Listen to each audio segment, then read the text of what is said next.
There's a powerful truth we all eventually face. Not every hand we shake, not every smile we see, and not every friend we keep is meant to journey with us through life.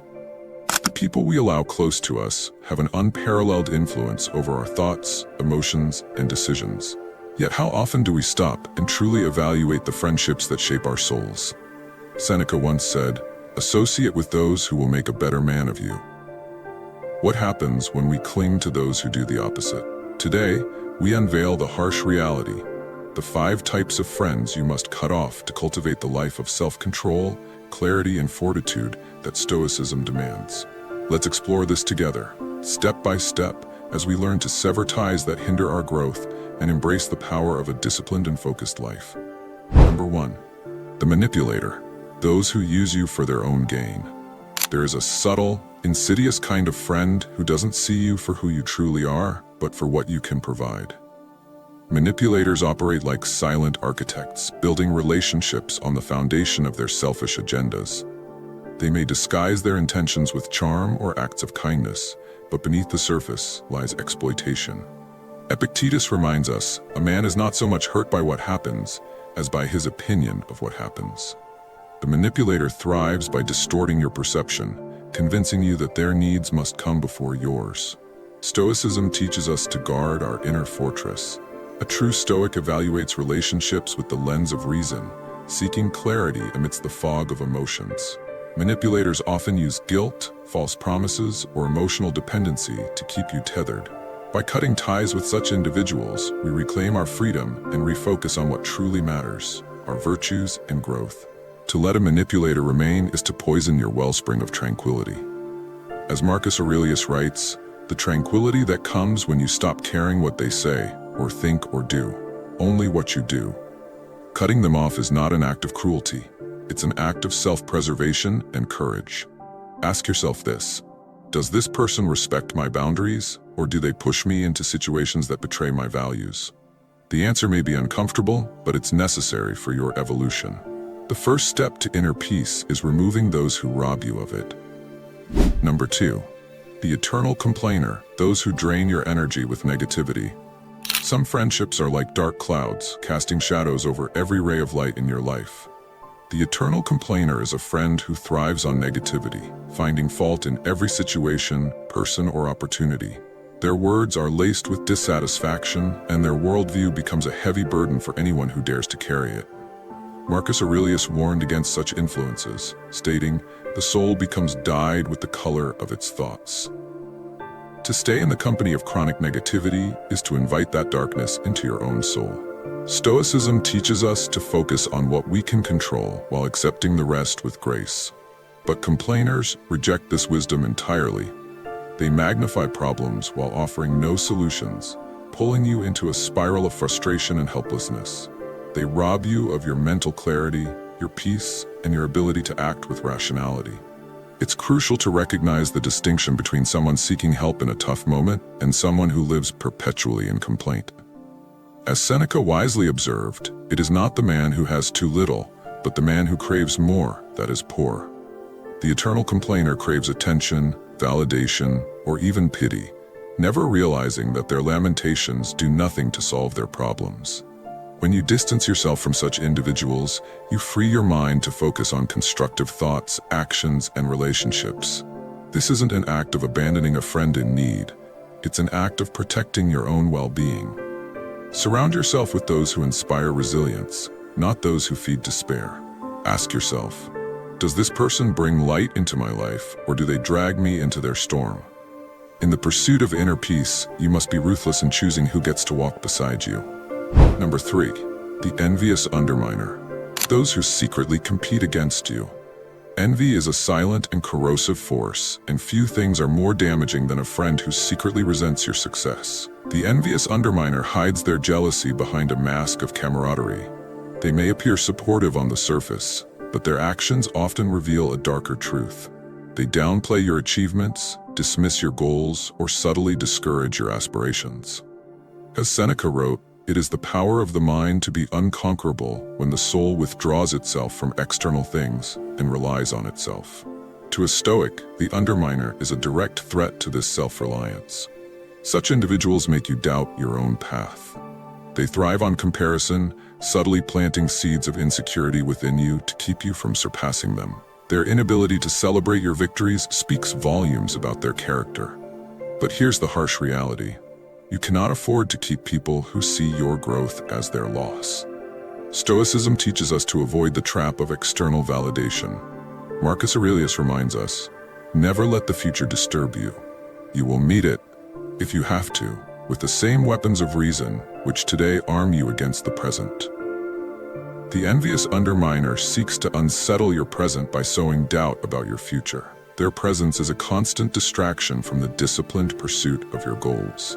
Cutting ties with this type of friend is an act of wisdom. It's not a punishment for their envy, but a safeguard for your focus and peace. Instead, align yourself with those who genuinely celebrate your victories and encourage your growth. True friends inspire fortitude, not insecurity. Ask yourself, does this person lift me higher, or do they weigh me down with hidden agendas? In the journey toward self-control and inner peace, you must value allies who walk the path of virtue, not those who obscure it. Number 4. The reckless instigator. Those who entice you into chaos. Not all threats to your tranquility come from malice. Some come from recklessness. The reckless instigator is the friend who lives without restraint, luring you into impulsive actions and decisions that contradict your values. They glorify indulgence, provoke unnecessary conflicts, or push you into situations that jeopardize your peace and self-discipline. Epictetus cautioned, "No man is free who is not master of himself." The instigator strips you of this mastery, pulling you away from the calm, reasoned life that Stoicism advocates. These friends often appeal to your emotions rather than your rational mind. They may convince you to act out of anger, join their escapades, or abandon your carefully laid plans for fleeting pleasures. To them, life is a playground of indulgence, but to a Stoic, life is a proving ground for virtue. Marcus Aurelius reminds us, "You have power over your mind, not outside events. Realize this, and you will find strength." A reckless friend disrupts this power by feeding your impulses instead of your discipline. Remaining close to such individuals is like anchoring yourself to a storm. Their chaos becomes your chaos, and over time, their influence erodes your ability to act with wisdom and foresight. Cutting ties with them is not about condemning their choices. It's about honoring your own commitment to a life of clarity and self-control. Instead, seek companions who value moderation, foresight, and accountability. True friends challenge you to think before you act, to pause before you speak, and to stand firm in your principles. Ask yourself, does this person respect my values, or do they tempt me to betray them? In the pursuit of a disciplined and purposeful life, you must protect yourself from those who thrive on chaos. Number 5. The passive drifter, those who stagnate and resist growth. Not every threat to your progress comes with drama or ill intent. Some friendships erode your potential through quiet stagnation. The passive drifter is a friend who resists growth, avoids challenges, and remains content with mediocrity. Their lack of ambition may seem harmless at first, but over time it becomes a weight you carry, slowing your own progress. Seneca warned us, associate with those who will make a better man of you. Welcome those whom you yourself can improve. The passive drifter neither uplifts nor challenges you. They merely exist, holding you back by their unwillingness to evolve. These individuals shy away from self-reflection and reject the discomfort necessary for growth. They may even discourage your pursuit of self-improvement, not out of malice, but because your progress highlights their own lack of effort. Their complacency can be contagious, pulling you away from the disciplined pursuit of a life filled with purpose and virtue. Stoicism demands that we surround ourselves with those who inspire us to live according to our highest principles. As Marcus Aurelius said, waste no more time arguing about what a good man should be. Be one. The passive drifter, however, spends their time idly, distracting you from action with trivialities and meaningless comforts. To cut ties with such friends is not an act of superiority. It is an acknowledgement of the path you have chosen. Growth requires deliberate effort, and those unwilling to walk beside you in that journey are not companions, but obstacles. Align yourself with those who challenge you to think deeply, act wisely, and strive relentlessly for your ideals. Ask yourself, Does this person encourage my growth, or do they enable my stagnation? In the quest for fortitude and self-mastery, you cannot afford to let passive influences dilute your resolve. Conclusion: the courage to choose your circle. Friendship is one of the most profound influences on our journey through life, yet it is also one of the most overlooked. The Stoics understood this deeply. Epictetus urged us to keep company only with people who uplift you, whose presence calls forth your best. True friendships are not about numbers or convenience. They are about shared values, mutual growth, and the unshakable support that nurtures the soul. By cutting off the manipulator, the eternal complainer, the envious underminer, the reckless instigator, and the passive drifter, you make space for connections that align with your principles. This process is not without pain, but it is essential for a life of clarity, self-control, and fortitude. Marcus Aurelius reminds us, if it is not right, do not do it. If it is not true, do not say it. Choosing your circle with intention is an act of integrity, a refusal to allow anything but virtue to shape your path. As we reflect on the lessons of the Stoics, let us take this moment to act.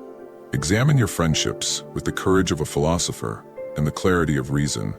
Remove what does not serve your growth and embrace those who inspire your best. Remember, the goal is not isolation, but liberation, a freedom to focus on the virtues that lead to an unshakable inner peace. What are your views on this? Share your thoughts in the comments below. I will personally read all of your comments. And if you seriously want to level up in life, don't forget to show some love by hitting the like and subscribe button. Stay strong. Until next time.